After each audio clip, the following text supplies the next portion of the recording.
السلام علیکم ورحمۃ اللہ وبرکاتہ۔ دوستوں میں ابھی موجود ہوں پیر شلوار شاہ کے پاس، تو آپ دیکھ سکتے ہیں، دیکھیں ساری شلواریں ٹنگی ہوئی ہیں کے اوپر ایک قبر بنی ہوئی ہے جس میں کسی نے آگ بھی لگائی ہے، اور یہاں آپ کو کیمرہ میں دکھا سکتے ہیں، دیکھیں یہ ساری شلواریں اوپر بھی ٹنگی ہوئی ہیں شلواریں۔ لوگ کہا جاتا ہے کہ جو جس کی بھی مراد اگر پوری کرانی ہو تو وہ یہاں پہ اپنی شلوار اتار کے لگا دے، اور دوسری شلوار لانا بھی منع ہے سختی سے، تو آپ کی مراد پوری ہو جائے گی۔ تو دیکھیں آپ دنیا کس طرف جا رہی ہے اور کون سی ترقی میں جا رہی ہے، اور ہم مسلمان دیکھیں کہاں پہ پھنسے ہوئے ہیں ان چیزوں میں۔ دیکھیں ساری شلواریں لگی ہوئی ہیں۔ اچھا، ایک اور کرنٹ ایشو جو آج کل سامنے آیا ہے تو بڑا مضحکہ خیز ہے، لیکن اب چونکہ ایک ویڈیو وائرل ہو چکی ہوئی ہے، لہٰذا ہماری رسپانسبلٹی ہے کہ ہمیں ایک فل ٹاس ملی ہے تو ایک چھکا مارا جائے باؤنڈری سے باہر۔ وہ پیر شلوار شاہ آپ نے ویڈیو دیکھی ہوگی، یعنی ابھی تک تو ہم نے سنا تھا گھوڑے شاہ، ٹھیک ہے جی، کتے شاہ بھی ہے ایک، سید بگیاڑ شاہ، یہ اسلام آباد ہائی وے کے اوپر مزار ہے، وہ ارسیشن کتے کو بگیاڑ کہتے ہیں نا، سید بگیاڑ شاہ۔ کاں والی سرکار بھی تسی سنیا سی، بلیاں والی سرکار بھی، ٹھیک ہے جی، اور اب یہ شلوار شاہ، پیر شلوار شاہ سرکار۔ کچھ بھی ہو سکتا ہے جی پاکستان کے اندر، تو آپ کچھ بھی ایکسپیکٹ کریں، جب جہالت ہوگی تو آپ کے سامنے یہ ساری چیزیں آئیں گی۔ تو وہ ویڈیو آپ دیکھیں، اس ویڈیو کے اندر باقاعدہ یعنی ایک مزار کے اوپر سینکڑوں کی تعداد میں مختلف کلرز کی شلواریں لٹکی ہوئی ہیں درخت کے اوپر، یعنی ٹاکیاں تو ہم نے دیکھی ہیں مختلف مزارات کے اوپر، وہ تو چلیں کوئی بندہ لے کے جاتا ہے، شلواریں۔ اور وہ جو بندہ ویڈیو ریکارڈ کروا رہا ہے وہ کہہ رہا ہے کہ اس کے بارے میں لوگوں کا عقیدہ یہ ہے کہ جس کی کوئی منت یا مراد پوری نہ ہوتی ہو تو وہ شخص جو شلوار پہن کے آیا ہوا ہے نا وہ اتار کے وہاں لٹکائے گا، اور ساتھ کوئی ریزرو شلوار بھی نہیں لے کے آنی۔ السلام علیکم ورحمۃ اللہ وبرکاتہ۔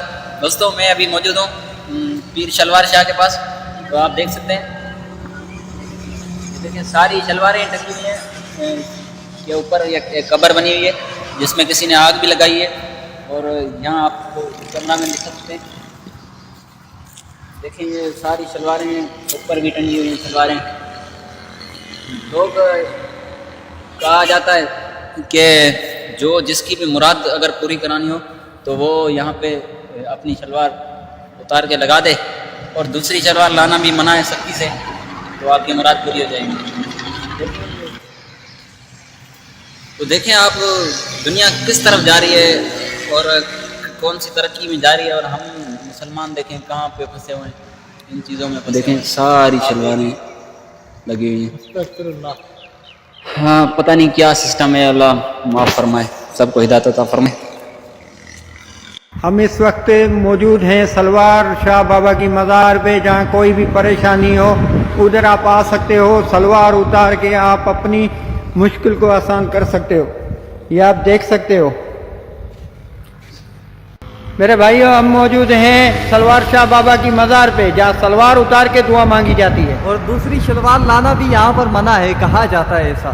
یہ آپ اندر دیکھ سکتے ہو دربار، یہاں آگے لگی پڑی سلواریں جلائی جا چکی ہے۔ اندازہ کریں ان لوگوں کا، یعنی ذہن کی پستی کا لیول، حالت دیکھیں ان کی۔ اچھا، اب یہ جب ہم باتیں کریں گے نا تو وہ کہیں گے نہیں نہیں نہیں یہ تو جعلی پیر ہے۔ اصلی کیڑے نے؟ اصلی بھی چندے کھا رہے ہیں، استحصال کر رہے ہیں غریبوں کا، کوئی محنت مزدوری نہیں کرتے، لوگوں کے چندوں کے اوپر پلتے ہیں۔ کون سے اصلی ہیں؟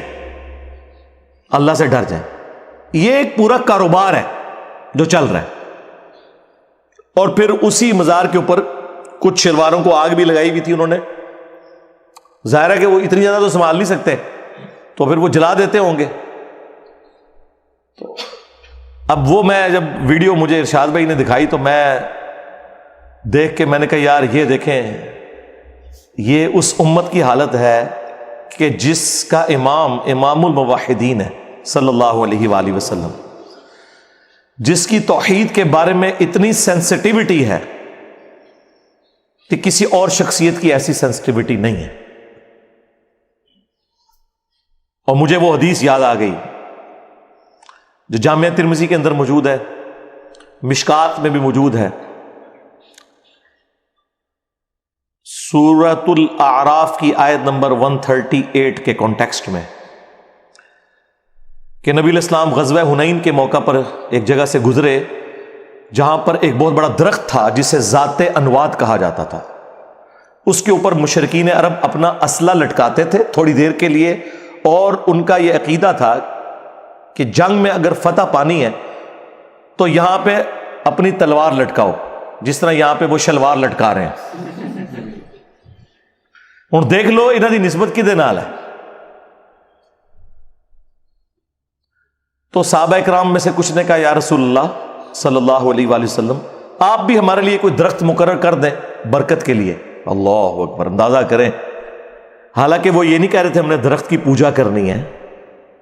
یہ تو کہتے ہیں نہیں مزار کے آگے کوئی جھک بھی گیا تو کیا ہوا، نہ تو اس کی انگلیاں مڑ کے قبلہ رخ ہوئی ہیں، نہ ناک کی ہڈی لگی ہے، سجدہ کہاں سے ہو گیا. تو یہاں تو کچھ بھی نہیں تھا، صرف اتنا کہا کہ ایک درخت مقرر کر دیں. متبرک چیز تو ہم بھی مان رہے ہیں نا، حجر اسود کو چومتے بھی ہیں. صحابہ کرام کا تو شرک کا کہیں شائبہ بھی نہیں تھا. بس اتنی بات کی تو نبی علیہ السلام نے کہا سبحان اللہ، اللہ پاک ہے. معذوف تھا عما یشرکون، ہر اس شرکی عقیدے سے جو لوگ اس کی طرف منسوب کرتے ہیں. تم نے تو آج وہی بات کر دی جو موسیٰ کے ماننے والوں نے کر دی تھی. وہاں پہ بھی دیکھیں وقت کا پیغمبر موجود ہے، اور موسیٰ علیہ السلام کے ساتھی ابھی تازہ معجزہ دیکھ کے آئے ہیں. سورۃ الاعراف آیت نمبر 138 کی تلاوت کی نبی علیہ السلام نے کہ جب وہ سمندر سے پار لگے تو انہوں نے ایک قوم کو دیکھا جو بتوں پر اعتکاف کیے ہوئے، دھیان کیے ہوئے بیٹھے تھے. یہ قرآن کی آیت ہے، سورہ الاعراف آیت نمبر 138. تو انہوں نے کہا کہ اے موسیٰ، آپ بھی اللہ کا کوئی بت ہمارے لیے مقرر کر دیں کہ ہم اس پہ دھیان کریں. جس طرح یہاں پہ آپ ہندو دیکھ رہے ہیں نا، وہ کہتے ہیں ہم بھی اسی خدا کو مانتے ہیں. یہ بھگوان کا جو بت ہے نا، یہ دھیان کرنے کے لیے ہے. حالانکہ ان کی کتابوں میں بھی اسٹیچو بنانا حرام ہے، جس طرح ہماری کتابوں میں بھی یہ شلواریں لٹکانا حرام ہے، لیکن یہ لوگ کر رہے ہیں. تو نبی علیہ السلام نے فرمایا آج تم نے وہی بات کر دی جو موسیٰ علیہ السلام کے ماننے والوں نے کی تھی. اور موسیٰ علیہ السلام نے اس وقت کیا کہا تھا، اے اللہ اس جاہل قوم سے میں تیری پناہ میں آتا ہوں. یعنی وقت کا پیغمبر موجود ہے اور ان کے ساتھی، میں صحابہ کرام نہیں کہتا، پھر کہیں گے توہین کر چھڑی سے، تو وہ یہ کر رہے ہیں. اور یہ پھر انہوں نے کر بھی دیا. بعد میں 70,000 یہودی پھر قتل ہوئے اسی وجہ سے. 70,000 صحابہ حضرت موسیٰ کے قتل اس وجہ سے ہوئے کہ جب وہ کوہ طور پہ گئے تو انہوں نے پیچھے بچڑے کا ایک بت بنا لیا، معبود بنا لیا. سونا پگھلا کے سامری نے انہیں گمراہ کیا. بل ہو تو گئے. اور ان کی معافی پھر سورہ بقرہ میں آیا کہ معافی یہ ہے کہ اپنوں کو قتل کرو گے، ہر قبیلے والا اپنے ان لوگوں کو قتل کرے گا. قتل مرتد کی سزا آئی. پھر نبی علیہ السلام نے اسی حدیث میں الفاظ ہیں ترمذی کے، آپ نے فرمایا کہ تم بھی اگلے لوگوں کے پیچھے چل پڑو گے. یعنی جس طرح اگلے لوگوں نے غلط کام کیے تم بھی وہی کام کرو گے. اور یہ جو اگلا حصہ ہے نا، یہ بخاری اور مسلم میں بھی ہے کہ اللہ کی قسم، یہاں پہ الفاظ موجود ہیں ترمذی میں، اللہ کی قسم تم بھی اگلے لوگوں کے طریقے پہ چل پڑو گے. اور بخاری مسلم کے الفاظ ہیں، اللہ کی قسم تم بھی اگلے لوگوں کی پیروی شروع کر دو گے، قدم با قدم، بالشت بر بالشت، حتیٰ کہ ان میں سے کوئی گوہ کے سوراخ میں داخل ہوا تم بھی پیروی کرتے ہوئے یہی کام کرو گے. صحابہ کرام نے پوچھا یہ اگلے لوگوں سے مراد کیا یہود و نصارہ ہیں؟ آپ نے فرمایا اگر وہ نہیں مراد تو اور کون سے لوگ مراد ہیں؟ یعنی نبی علیہ السلام نے پہلے ہی فرما دیا کہ جو اگلی امتوں میں شرکیہ عقائد اور نظریات تھے اس درجے میں تو نہیں، لیکن اس کے قریب قریب اس امت میں بھی آ جائیں گے. اور وہ ہم دیکھ رہے ہیں اپنی آنکھوں سے. تم بھی اگلے لوگوں کی پیروی شروع کر دو. یہاں پہ دیکھ لیں کیا کچھ ہو رہا ہے. انہوں نے بھی اپنے مولویوں کو اپنا رب مانا ہوا تھا. سورہ التوبہ کی آیت نمبر 31، اتخذوا احبارہم ورہبانہم اربابا من دون اللہ، یہود و نصارہ نے اپنے علماء کو اور جوگیوں کو، راہبوں کو، صوفیوں کو اپنا رب مان لیا تھا اللہ کے مقابلے پر۔ اور اسی آیت کے کانٹیکسٹ میں ایک حدیث ہے جامعہ ترمذی کے اندر جو شاہ ولی اللہ دہلوی نے حجت اللہ البالغہ میں تقلید کے خلاف کوٹ کی ہے، کہ عدی ابن حاتم رضی اللہ تعالیٰ عنہ مسلمان ہوئے، جو مشہور فیاض حاتم تائی کے بیٹے تھے، پہلے نصرانی تھے، تو کہنے لگے یا رسول اللہ قرآن میں ایک آیت ایسی ہے جو مجھے کھٹکتی ہے، مجھے اس کا فہم سمجھ نہیں آیا، کیونکہ میں خود نصرانی تھا، ہم نے تو کبھی اپنے علماء اور بزرگوں کی پرستش نہیں کی تھی۔ تو آپ صلی اللہ علیہ وآلہ وسلم نے فرمایا کہ کیا تم اپنے علماء اور جوگیوں، صوفیوں، راہبوں کے کہنے کے اوپر اللہ کی حلال کردہ چیز کو حرام اور حرام کردہ کو حلال نہیں ٹھہرا لیتے تھے ان کے فتووں کے اوپر؟ تو انہوں نے کہا ایسا ہی تھا یا رسول اللہ۔ تو فرمایا یہی تو ان کو رب بنانا ہے۔ اب اس سے کیا مسئلہ کلیئر ہوا کہ قرآن و سنت کے دلائل کے مقابلے پر آپ نے بزرگوں کی بات نہیں ماننی، ورنہ آپ انہیں خدا مانے ہوئے ہیں، کیونکہ شریعت کا کسٹوڈین تو خدا ہے، یا اس کے بہاف پہ اس کا پروفٹ ہے صلی اللہ علیہ وآلہ وسلم۔ اور دوسرا یہ بھی پتا چلا جی جو آپ کو کہانیاں کراتے ہیں نا، علماء سے پوچھ پوچھ کے چلیں۔ اللہ تعالیٰ کے محبوب علیہ السلام کیا فرما رہے ہیں کہ علماء جو فرما رہے ہیں نا وہ قرآن و سنت سے پوچھ پوچھ کے چلنا ہے۔ کیا مولوی صحیح ہے کہنا کہ نہیں؟ آگے سے تو عدی ابن حاتم کو چاہیے تھا نا کہ یا رسول اللہ میں کوئی عالم دین تو نہیں تھا اس وقت، میں کیسے دیکھتا، یہ تو علماء کا کام ہے۔ اس کا مطلب مولوی جو بتائیں ریفرنس چیک کرنا ہے، یہی تو ہم کہہ رہے ہیں۔ ہاں کہ مرنے سے پہلے اے مسلمان کر لے اس پہ غور، کتابوں کا خدا اور ہے بابوں کا خدا اور۔ یہ اللہ کے نبی خود فرما رہے ہیں کہ عدی ابن حاتم تجھے کر لینا چاہیے تھا غور کہ کتابوں میں کیا نازل ہوا ہے اور بابے تیرے کچھ اور کہہ رہے ہیں۔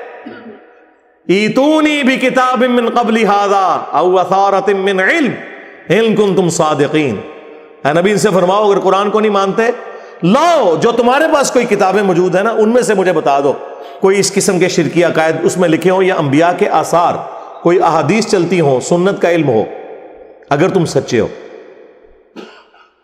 ایتونی بکتاب من قبل ھذا، کتاب کا ذکر بھی آ گیا، او اثارۃ من علم، اور علم کے آثار، کتاب بھی اور علم بھی۔ اسی کو میں نے علمی کتابی کر دیا کہ نہ میں بابی نہ میں بابی، میں ہوں مسلم علمی کتابی۔ کہنے کتنے لکھا ہے جی؟ سورہ احقاف میں لکھا ہوا ہے۔ یہ کہاں لکھا ہوا ہے کہ جی مرنے سے پہلے اے مسلمان کر لے اس پہ غور، کتابوں کا خدا اور ہے بابوں کا خدا اور؟ جی جامعہ ترمذی میں حدیث موجود ہے، آؤ نا داڑھ تلے۔ ہاں ویسے تو آپ کہتے ہیں جی دیکھیں جی ڈاکٹر اقبال نے تو حدیث کا ترجمہ کر دیا شعر کے اندر، وہ زمانے میں معزز تھے مسلمان ہو کر اور تم خوار ہوئے تارک قرآن ہو کر۔ یہ ترجمہ ہے مسلم شریف کی اس حدیث کا جو مشکات میں بھی ہے کہ اللہ تعالیٰ اس کتاب کی وجہ سے قوموں کو عروج دے گا اور اس کی وجہ سے زوال پذیر کرے گا۔ مستقبل کی خبر تھی، لیکن ڈاکٹر اقبال کے زمانے میں یہ سب کچھ ہو چکا تھا، انہوں نے اسے ماضی بنا دیا۔ وہ زمانے میں معزز تھے مسلمان ہو کر، تم خوار ہوئے تارک قرآن ہو کر۔ تو سرکار ڈاکٹر اقبال جو حدیثاں ترجمہ کرتا ہے تو انجینئر صاحب نہیں کر سکتے؟ میرے دیکھ لیں یہ سارے جتنے اشعار اور سلوگن ہیں یہ احادیث کے ترجمے ہیں۔ یہ عدی ابن حاتم کی جو حدیث اتخذوا احبارہم ورہبانہم اربابا من دون اللہ، یہ اس کا ترجمہ ہے کہ مرنے سے پہلے اے مسلمان کر لے اس پہ غور، کتابوں کا خدا اور ہے بابوں کا خدا اور۔ اگرچہ بابے اسی خدا کو مانتے ہیں لیکن ان کوالٹیز کے ساتھ نہیں مانتے جو کتابوں کے اندر آئی ہیں۔ اور نہ میں وابی نہ میں بابی، میں ہوں مسلم علمی کتابی۔ کہتے ہیں علمی کتابی بھائی وہ اس کی صفت ہے ہم مسلم ہیں۔ علمی کتابی اس لیے کہتے ہیں کہ قرآن میں ہے ایتونی بکتاب من قبل ھذا او اثارۃ من علم۔ اور المستدرک للحاکم میں حدیث ہے، اپنے بعد دو چیزیں چھوڑ کے جا رہا ہوں، قرآن اور تمہارے نبی کی سنت۔ تو کتابوں کے حوالے حضور کر کے گئے ہیں صلی اللہ علیہ وآلہ وسلم۔ اور غدیر خم پہ صحیح مسلم میں 4 احادیث ہیں۔ قرآن کو پکڑ لینا، اس میں ہدایت ہے، نور ہے، یہ اللہ کی رسی ہے، جو اسے پکڑے گا ہدایت پہ ہوگا، جو چھوڑ دے گا گمراہ ہو جائے گا. اور دوسری بھاری چیز میرے اہل البیت ہے, ان کے معاملے میں تمہیں اللہ کا خوف دلاتا ہوں. یہ جملہ 3 دفعہ آپ نے ریپیٹ کیا. اللہ کے فضل سے اس پلیٹ فارم سے توحید بھی قرآن کی بیان ہو رہی ہے اور اہل البیت کا بھی دفاع ہو رہا ہے. باقی سب نے ٹکڑوں میں دین لیا ہوا ہے. کل حزب بما لدیہم فرحون, ہر فرقہ خوش ہے جو اس نے ٹکڑے کا دین لیا ہوا ہے. یہاں پہ ٹوٹیلٹی میں دین بیان ہو رہا ہے. اہل حدیث نے توحید بیان کی قرآن والی, اہل بیت پہ آگے ان کی موت ہوگی. اہل تشیع نے اہل بیت کا دفاع کیا, اگرچہ اس میں غلو بھی کیا لیکن دفاع تو کیا, لیکن توحید کے معاملے میں آگے موت ہوگی. اہل البیت کے ساتھ وہ عقیدے منسوب کر دیے جو اللہ کا حق تھا. یہ وہ پلیٹ فارم ہے جہاں پہ کبھی ریڈ لائن کراس نہیں ہوتی. ہاں, توحید گج وج کے بیان ہوگی اور اہل البیت کا بھی دفاع ہوگا, لیکن کوئی ریڈ لائن کراس نہیں ہوگی اللہ کے فضل سے, الحمدللہ. تو مجھے وہ شلوار شاہ سے یاد آیا کہ وہ شلواریں لٹکا رہے ہیں اور نبی علیہ السلام نے تو کوئی درخت مقرر نہیں کیا. آپ نے فرمایا کہ تم نے تو آج وہی بات کر دی جو موسیٰ علیہ السلام کے ماننے والوں نے کر دی تھی. تو نبی علیہ السلام کی آپ احتیاط کا لیول دیکھیں. آپ علیہ السلام نے اس درخت مقرر کرنے کو یعنی شرک کے ساتھ تشبیہ دے دیا.